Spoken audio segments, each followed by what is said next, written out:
The added convenience made possible by the internet also makes it harder and harder for us to maintain anonymity. When you purchase something online, your buying habits can be logged and you may be targeted with marketing. Even when you want to do something simple, like book a dinner reservation, your name, phone number, email, and maybe even a credit card number are required. Now think about the information you post publicly.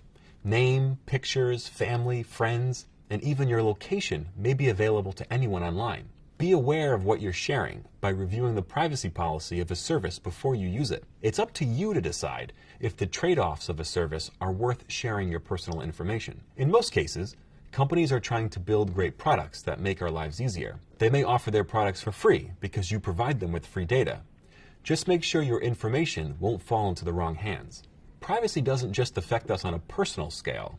It's also become a concern for governments.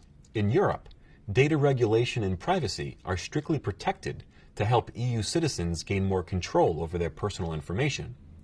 COPPA, or the Children's Online Privacy Protection Act, also regulates the information we show to children under the age of 13. There are many more examples of government regulation of privacy. It's no longer something we can think of on an individual scale. Another concern that's grown with the rise of the internet is the issue of copyright. Imagine you create a beautiful graphic and upload it on the web for your friends to see. Then some random stranger takes your graphic, claims it as their own, and sells it for profit. Thankfully, several companies have been founded and designed specifically to help solve this issue of copyright and intellectual property theft. There are also efforts in place that you've learned about, like open source projects that benefit from being on the internet.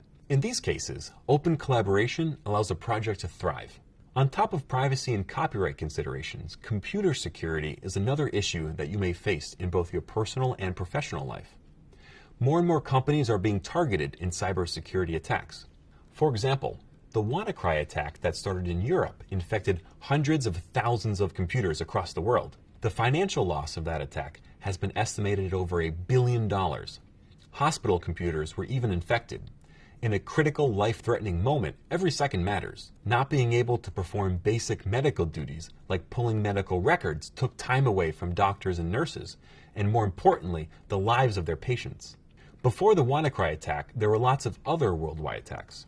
In 2011, the Sony PlayStation network was attacked, and around 77 million user accounts had personal information exposed. Everything from entire governments to businesses that handle the data of millions of people have been compromised. Computer security is no longer the job of specialized security engineers. It's everyone's responsibility. And as an IT support specialist, you'll need to have a fundamental understanding of computer security. You'll get to learn these fundamentals in the course IT Security, Defense Against the Digital Dark Arts, which I'll be teaching you. I spend every day working in security. I love working in the field because I get to help protect people and their devices from all over the globe. The security course in this program teaches you just that. You'll also learn what threats are out there and how you can prevent and mitigate them, and how to secure your workplace. Next up, you're going to meet my buddy, Phelan Vendeville, who's going to introduce you to software. But before that, we've got a quick quiz we've cooked up for you on all the topics we've covered so far. Take your time and good luck.